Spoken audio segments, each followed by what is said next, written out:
I'm gonna start this video with a fair warning. I have only just started getting into horror movies. If you have followed my page or seen any of my reviews in the last 10 years, you know I usually shy away from scary things. Yeah, I know. But I've been called out enough about it that I'm starting to expand my horizons and I'm starting to dip my toes into the pool of horror very reluctantly, because usually when it comes to watching a scary movie, or especially doing research for this top 5 list that I'm gonna do, it usually looks something like this.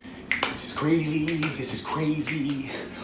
Come on, man, come on, you can do it. It's just a horror, it's just a movie. Come on, come on. It's just, I don't have to. I don't have to. I don't have to. Let someone else review these horror movies. I don't have to do it. So this is going to be my top 5 list of the scary movies I like to watch to get me into the Halloween season mood. These aren't going to be like the dreadful horror movies that stay with you and make you lose sleep at night for months, things like Hereditary or The Exorcist or like It or It Chapter 2. These are more along the lines of bloody, spooky, scary kind of jump scares, have a good time, let's laugh about it and not lose a month's worth of sleep type movies. So coming in at number 5, we have The Crazies.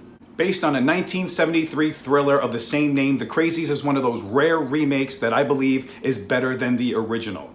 A plane crash in Ogden Marsh, Iowa spills a toxic virus into the town's water supply that starts turning residents into violent, homicidal psychopaths. But that to me wasn't necessarily the scariest part. The virus-stricken psychos made for great jump scares, great makeup effects, and very tense scenes. But for me, the scariest part was the quarantine, was the containment, was when those little words popped up that said, initiate containment protocol. Nothing to me is scarier than if the government decided with all its power and resources that we need to take these people out and there's nothing they can do about it. So it was scary on multiple levels. You have these psychopaths that you're trying to escape, and you're also trying to just get out of your town when the government's trying to keep you in it to destroy and eradicate all history and all signs of their mishap. So scary bits, great action sequences, and a relentless pace puts this thriller above a lot of the rest for me personally.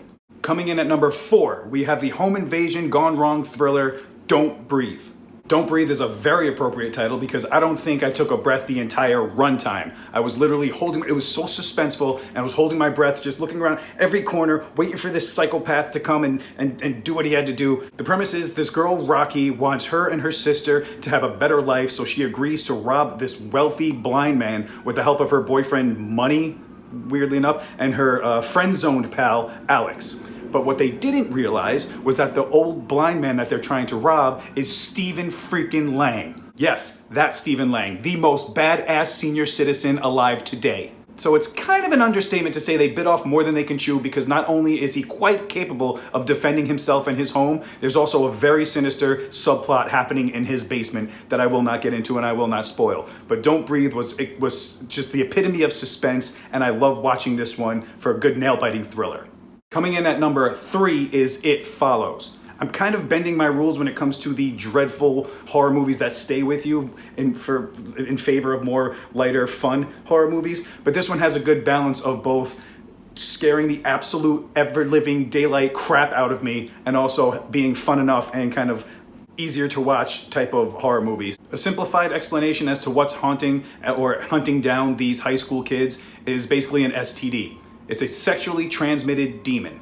The only way you get this demon to stop following you and initially trying to kill you is that you have to pass it on to another person. And if that entity gets that person, then it goes right back to following you. So you have to keep passing it on and make sure that it keeps going on to try and get as far away from this evil as possible. The thing I love most about the movie was just the way it was made. You never really know what time frame you're in. It's got this 80s vibe with like this synthesizer type score, which was fantastic to listen to. It has really, truly horrifying images and great sight gags and stuff for horror movies. But it's just, you never know if you're in the 80s or the 2000s. They got, the streets are lined with old cars, yet they're using tablets. It's just, it's completely, everything is just unsettling and up in the air. And the fact that this demon just keeps following you and it will continue to follow you until you pass it along just has this underlying sense of dread that builds the entire movie. So It Follows was one of the most effective horror movies I've seen. No. My number 2 kind of makes me angry. No. No, it's the exact reason why I do not watch scary movies. When I first watched the trailer to Host and my friend told me you have to come over to my house and watch it, I was like, no, no, no, no, no, no, no, no, no, hell no, no, no, no, no, no, no, no. This movie was made to be exactly what I hate and exactly what scares me the most. Because to tell you the truth, I'm going to be honest with you guys. When it comes to movies like Freddy or Jason or Mike Myers and Halloween, I don't mind those movies so much because there's something tangible there that I could fight. You can't fight what you can't see. That's why movies like Paranormal Activity and Host and these demons that you could just be standing there and all of a sudden you just get dragged right outside of the house. I'm not about that. No.